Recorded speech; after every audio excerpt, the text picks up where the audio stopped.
Hello दोस्तों, आज हम लोग बात करेंगे आग से जलने के इलाज के बारे में।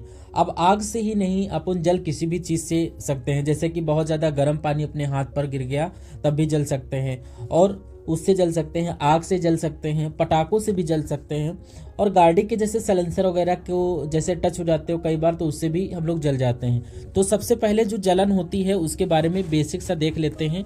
जो जलने को हम लोग बोलते हैं बर्न। अब बर्न के 3 टाइप होते हैं, फर्स्ट डिग्री और सेकंड डिग्री और थर्ड डिग्री। फर्स्ट डिग्री में क्या होता है, जो हमारे शरीर के ऊपर ऊपर की जो लेयर होती है वो जलती है, जिसके कारण ये हमारी बॉडी में रेड रेड हो जाता है, तो जलन के साथ दर्द होने लगता है। अब सेकंड डिग्री में क्या होता है, जो डीप टिश्यू जो होते हैं, जो एपिडर्मिस से डर्मिस तक के, जो सेकंड लेयर तक के होते हैं, वहां तक हम लोगों को जलन हो जाती है।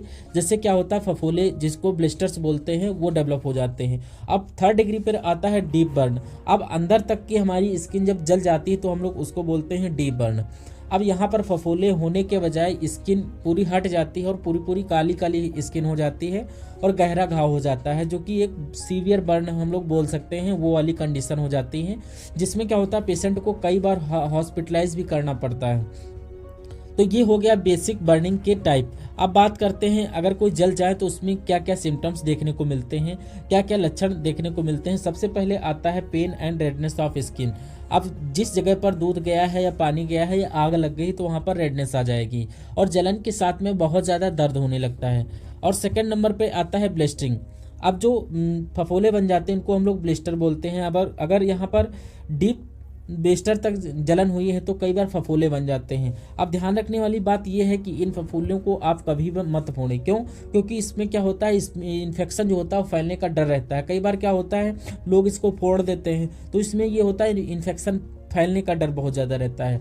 अब ये गलती से फूट भी गया है तो आप इसको क्या करें, इसके चारों ओर से जो ब्लेड आती है सर्जिकल, उसकी हेल्प से आप इसकी स्किन को हटा देना है, वरना इसकी जो स्किन है यहाँ से पानी निकलता रहेगा और पानी डेवलप होता रहेगा, आपको इन्फेक्शन हो जाना निश्चित हो जाता है। तो उसके बाद में आपको क्या ट्रीटमेंट देना है उसके बारे में भी बात करेंगे। यहाँ पर पहले सिम्टम्स में देखते हैं। नेक्स्ट जो हमारा है स्वेलिंग। अब जहाँ पर जला है वहाँ पर क्या होता है, बहुत ज़्यादा पानी वानी अगर गिर गया है तो कई बार स्वेलिंग वगैरह जो हो जाती है, सूजन वगैरह देखने को मिलती हैं। ये सारे सिम्टम्स हम लोगों को देखने को मिलते हैं। अब फोर्थ नंबर पे आता है हम लोगों का पीलिंग ऑफ स्किन। अब कई बार जलने के साथ साथ हमारी पूरी स्किन जो होती है उखड़ जाती है, जहाँ जहाँ से जला है उसको बोलते हैं पीलिंग ऑफ स्किन। ये हमको देखने को मिल सकता है। उसके बाद अगर बहुत ज़्यादा बर्न हुआ है तो वहाँ पर हम लोगों को शॉक देखने को मिल जाता है। आपने देखा होगा पूरी पूरी बॉडी लोगों की जल जाती है जिनको हॉस्पिटलाइज करना पड़ता है। तो उस सिचुएशन में पेशेंट को जो शॉक लग जाता है, हार्ट रेट बढ़ जाती हैं, ये सारे इशू देखने को मिलते हैं हम लोगों को। अब ये सारे इशू हो गए। अब बात आते हैं ट्रीटमेंट के, हैंड टू हैंड क्या ट्रीटमेंट देना होता है उसके बारे में हम लोग बात करेंगे। देखिए, फर्स्ट नंबर पे आता है कूल द बर्न। अब आता है अगर कहीं पर आपका जला हुआ है तो उसको क्या करें, ठंडे पानी से, अगर नल का पानी बह रहा है तो उसको जले वाले एरिया पर हमेशा बहते रहना दे, ताकि पेशेंट को ठंडापन महसूस रहे और दर्द बिल्कुल कम हो जाए और जलन जो कम हो जाती है इसके कारण से। अब उसके बाद क्या आता है हम लोगों का कूल द बर्न की केस में हम लोग क्या करते हैं, ये जो बैग आता है आइस बैग। अब यहाँ पर आइस को रखकर जो है जहाँ पर जला है वहाँ पर धीरे धीरे ठंडा करते हैं पेशेंट को, दर्द की कमी को दूर करने के लिए इसको हम लोग कर सकते हैं। अब सेकंड नंबर पे आता है क्रीम।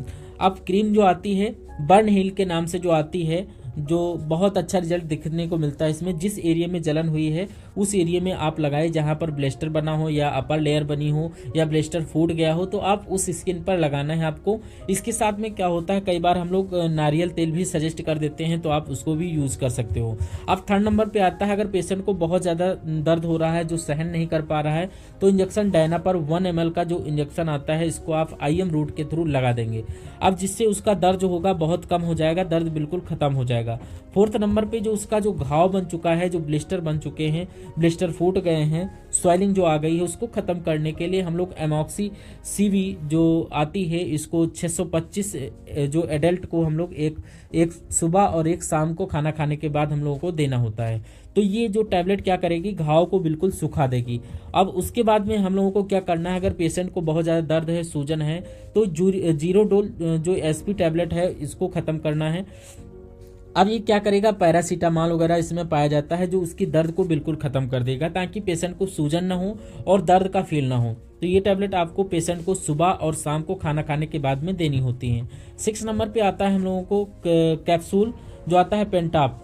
अब यहाँ पर क्या होता है, जो 625 अगर दे रहे हैं एमॉक्सी, तो उससे क्या होता है, पेट में कई बार गर्मी देखने को मिल जाती है। तो उसी को हम लोग गर्मी को ख़त्म करने के लिए पेंटॉप प्राजोल जो DSR जो आता है, एक कैप्सूल सुबह और एक कैप्सूल खाली पेट सुबह आपको देना होता है, जो एमॉक्सी 625 की गर्मी को ख़त्म करने के लिए दिया जाता है। तो ये ताकि इशू ना करे, तो ये कैप्सूल आपको पेशेंट को देना होता है। अब फर्स्ट डिग्री अगर सेकंड डिग्री बर्न हुआ है तो उसमें अगर आप ये ट्रीटमेंट देते हैं तो पेशेंट को पूरा इलाज मिल जाता है। अब जैसे मान लीजिए कि उसका ब्लिस्टर फूट गया है, थर्ड डिग्री बर्न है, तो उस कंडीशन में इन्फेक्शन को रोकने के लिए, तो वहाँ पर हम लोग इन्फेक्शन फैल सकता है, तो उसको रोकने के लिए अपने को इंजेक्शन यूज़ करना पड़ेगा, जो एंटीबायोटिक होता है, जो कि आप लोग यूज़ कर सकते हो मोनोसेप, जो इसमें हम लोग मिक्स करके 2 ml डेक्सा भी यूज कर सकते हैं। अब यहाँ पर एक इंजेक्शन सुबह, एक इंजेक्शन शाम को हम लोगों को लगाना होता है खाना खाने के बाद में। अगर ये ट्रीटमेंट आप सेकंड डिग्री, थर्ड डिग्री और जो फर्स्ट डिग्री के अगर कंडीशन में है पेशेंट, तो आप ये ट्रीटमेंट आप पेशेंट को कंटिन्यूसली 3 डेज के लिए आपको देना होता है। कम से कम आपको इंजेक्शन सुबह और शाम 3 दिन के लिए लगते हैं। इस इंजेक्शन के से क्या होता है, जो पेट में पेशेंट की जो पेशेंट की जलन होती है वो ख़त्म हो जाएगी, और जो उसमें इन्फेक्शन होना होता है वो नहीं होगा, और पेशेंट के जो जो एरिया है वहाँ पर जो है पस वगैरह जमने की कंडीशन नहीं रहेगी, बिल्कुल सूख जाएगा। तो ये ट्रीटमेंट अगर आप किसी को देते हो तो 100% उसका जो जलन और घाव जो है बिल्कुल 3 दिन से 5 दिन के अंदर ठीक हो जाता है। तो ये ट्रीटमेंट आपको कैसा लगा, आपको कमेंट में बताइए। अगर आपकी कोई क्वेरी है तो आप मुझसे कमेंट में पूछ सकते हो, तो उससे आप ज्वाइन करके आप मुझसे कुछ पूछ सकते हो। तो वीडियो पसंद आया हो तो लाइक करें, शेयर करें, और चैनल को अगर अभी तक सब्सक्राइब नहीं किया है तो प्लीज़ चैनल को भी सब्सक्राइब करें। Thank you. जय हिंद, वंदे मातरम।